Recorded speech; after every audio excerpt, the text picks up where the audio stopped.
నమస్తే విజ్ఞాన్ గారు. నమస్తే సార్, పవన్ కళ్యాణ్ గారి అఫిడవిట్లో ఎడ్యుకేషన్ క్వాలిఫికేషన్ ఏముంది sir? Basically Pawan Kalyan education ఏంటి అనేది ఎప్పటి నుంచో ఒక సస్పెన్స్ చాలామందికి. ఈయనేమో నేను ఎలక్ట్రానిక్స్లో డిప్లొమా చేశానని ఒకసారి చెప్తాడు, కంప్యూటర్లో డిప్లొమా చేశానని ఇంకోసారి చెప్తాడు, నేను డాక్టర్ అవ్వాలనుకున్నాను కానీ కుదరలేదని ఒకసారి చెప్తాడు, నాకు పెద్దగా చదువుకోలేదండి ఇంటర్తోనే ఆపేశానని ఒకసారి చెప్తాడు. అన్స్టాపబుల్ ఎపిసోడ్లోనూ కూడా నాకు పెద్దగా చదివేం అవ్వలేదు, చిన్నప్పుడు చదివేవాడిని కాదని కూడా చెప్పుకొచ్చాడు. ఇకపోతే అసలు మళ్ళీ నాకు ఇంగ్లీష్ రాదంటాడు, ఇంగ్లీష్ మీడియం కాదు నాకు ఇంగ్లీష్ రాదని ఒక సందర్భాల్లో అంటాడు. ఇంగ్లీష్ మీడియంలో నేనే ఫస్ట్, అసలు నన్ను తిప్పి కొట్టేవాడే లేడని ఇంకోసారి అంటాడు.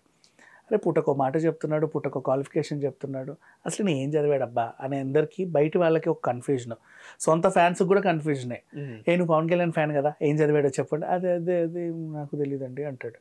అది ఎట్లా, సంథింగ్ ఏదో ఒకటి తెలియాలి కదా అంటే ఎప్పుడు చెప్పలేదండి. సో ఇప్పుడు ఎలక్షన్స్ ఉన్నాయి కాబట్టి ఆయన క్వాలిఫికేషన్ ఏంటా అనుకుంటే నెల్లూరులోని సెయింట్ జోసెఫ్ హై స్కూల్లో 1984లో 10వ తరగతి మాత్రం పాస్ అయ్యాడు, అంతే. 10th క్లాస్ ఒకటే, దట్స్ ఆల్. తర్వాత ఇంకేం చదవలేదు అనేది ఆయన చెప్పుకొచ్చాడు. అంటే మేబీ ఇంటర్ డిస్కంటిన్యూడ్, ఆ డిస్కంటిన్యూషన్ గురించి కూడా అన్స్టాపబుల్లో పంచుకున్నాడు. చాలామందికి కొంతమందికి తెలుసు. సో ఇప్పుడు అసలు విషయానికి వస్తే ఈయన డాక్టరేట్ ఏం చేయలేదు, డాక్టర్ అవ్వాలనుకున్నాడు, కలలు కన్నాడు, కానీ దాని తరఫున ఏమి ప్రయత్నాలు అయితే చేయలే. ఈ డిప్లొమాలు అన్నీ కూడా మరి ఆయన ఎందుకు చెప్పుకున్నాడో మనకు తెలియదు. అంటే ఏదైనా చదవాలనుకొని ఉండొచ్చు, మేబీ అది ఏమైనా బెడిసి కొట్టి ఉండొచ్చు, కానీ ఎందుకులే అని చెప్పేసి. అంటే నాకు ఏంటంటే అన్నీ కూడా షార్ట్ టర్మ్ అనమాట. ఏదైనా వస్తే లైట్లో ఇంకోటి చూద్దాం అలా రేపు నువ్వు సీఎండీ చేసినా ఓ నెల అయిన తర్వాత ఏముందిలే అని చెప్పి మళ్ళీ వెళ్ళిపోతాడు వదిలేసి, ఆ టైప్ మనిషే.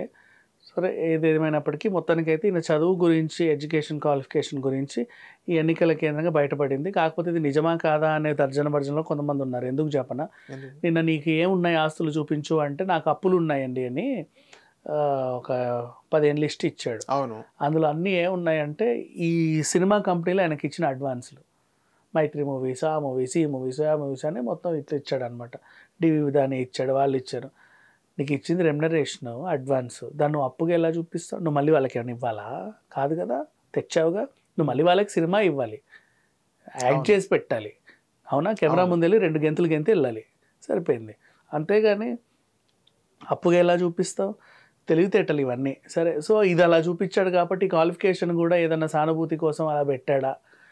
డాక్టర్ చదివాను అంటే ఓట్లేరేమో, అరే పాపం ఏమీ చదవకుండా కూడా ఎంత పైకి వచ్చాడో చూడనే సింపతి గెయిన్ కోసం అన్నట్టుగా అడుగుతున్నారు. బట్ ఎందుకంటే నేను పుస్తకాలు బాగా చదువుతా అంటాడు. అబ్బా ఇన్ని పుస్తకాలు చదవడంటే అసలు ఎంత చదివాడు అనుకుంటారు జనాలు, కానీ ఆ పుస్తకాలు కూడా ఎందుకు చదువుతున్నాడో తెలియదు. కానీ ఈయన చదివింది మాత్రం ఓవరాల్గా చెప్పాలంటే 10th ఇంటర్ డిస్కంటిన్యూడ్, అది నెల్లూరు వేదికగా చదివాడు. డిస్కంటిన్యూడ్ అయినా అది పుస్తకాలు చదువుకోవడం అనేది ఒక ప్యాషన్ కూడా అనుకోవచ్చు. ప్యాషన్ అనుకోవచ్చు, షో ఆఫ్ కూడా ఉంటుంది.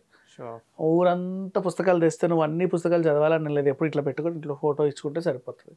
అంటే ఆఫీస్లో కూడా పుస్తకాలు ఉన్నాయి కదా, అది ట్రెడిషనల్. అది చాలా మంది పొలిటీషియన్స్ ఏం చేస్తారంటే అలా చేతుల్లో పుస్తకాలు పట్టుకోవడం అనేది వాళ్ళ ఇన్నోసెన్స్, వాళ్ళ స్థాయిని కొంచెం అంటే డిగ్నిఫైడ్గా ఉంటుంది కాబట్టి పెట్టుకుంటారు, అంతమించి వెళ్ళలేదు. అందులో వాళ్ళు చదివి దేశాన్ని ఉద్ధరించేది ఏమి ఉండదు. Thank you sir. Thank you so much.